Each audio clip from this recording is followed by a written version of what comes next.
My name is Chris Scott. I'm a filmmaker and photographer here in Tucson, Arizona. I was originally born in Alaska, but I moved down here when I was a kid, and I spent my summers up there, my winters down here growing up. So I went to high school here. I went to Pima and to the U of A, where I went to film school.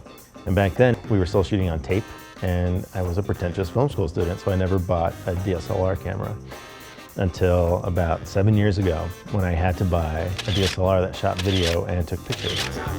I've known Chris for a number of years. He's been a tenant of mine for a long time.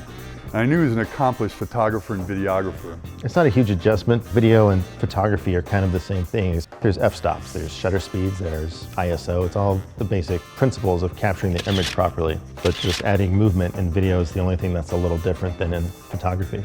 The thing that drew me most to photography was working with actors, with films and videos, and I kind of wanted to learn how to communicate with them better and get better expressions and get a better performance. So I figured if I can direct someone to tilt their head or smile with their eyes, it would help me communicate better with actors in the future for film projects.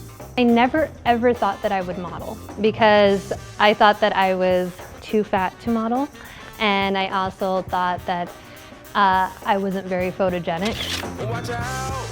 So I let it all hang out. If I am doing a photo shoot and all my kibbles and bits aren't intact, it doesn't matter, you just roll with it and you make magic happen. When I'm working with models, I try to make them feel like they're in a space where they can try weird and wacky things. I try to mimic the look I'm going for. I try to make like the wacky looks and the way I have them position their heads and their shoulders and all this stuff so they can mirror me, so they see that they're not being silly by themselves. It's gotta be against the law to look this damn good. Whenever I am posing, I think about music, either music that's in my head or the music that's playing, and I choose my posing to be a dance. I try to make it seem as elegant as possible. And I'm moving like a ballerina, and I make these just subtle movements, so I'm not jerky in front of a camera. It's about connecting with someone or getting them to a space where they feel like their insecurity is not the only thing I'm focusing on, even though it's probably the only thing they're focusing on. Composition and lighting, those are all unnatural things, so connecting with the person I think is the thing that people connect with. I thought it would be an interesting thing for him to have a photo shoot at the loft while it was under construction, because there were stainless steel stud framing, and that was an interesting point in the construction for him to do that. 3 weeks later, it would be covered in sheetrock and dust, and it wouldn't be interesting, and before that, the steel studs weren't up, so the vertical shape of those framing structures were interesting to me. It's gotta be against the law to look this damn good. I mentally prepare myself by not trying to overthink it and kind of going with the flow and trying to figure out what are the best expressions and looks and compositions for the situation or the location that we're at. We also just happened to have some serendipity because we had a couple of steel sculptures in the building at the time, and Chris used those as props for his models. So everybody sort of had this sort of black, dark look. And I said, well, why don't we all pretend we're vampires? So Chris took us all upstairs and we found this construction piece, I don't know, like scaffolding. We thought that everybody should kind of crawl into it. And a lot of the models there were younger than I was, so I was saying, I will be your mother vampire. And we just sort of went with it.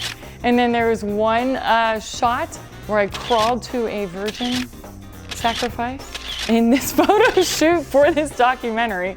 And I was the vampire mother in this industrial warehouse. But I try to keep the mood light and fun and non-judgmental, and we usually get something good because we're relaxed and we don't feel that pressure. Tucson is a good home base for me. I feel most at home here. New York and LA, they're too busy, they're too big. For the most part, I've always tried to keep being artist first, trying to be creative first. I feel like that's more satisfying in life. I think the difference between a good photo and a memorable photo is not composition, not lighting, but a connection with the subject matter. If it's a person, feeling like you know that person, or that person's intriguing or interesting, or someone you'd like to get to know. Or if it's like a genuine emotion that's being portrayed in the portrait. I thought the drones were fantastic. I loved that whole scene. And we flew them inside and outside the buildings, and we had some pan shots and move away shots with the models and Chris doing his photo shoot. So the drones were the bomb. And the models were great.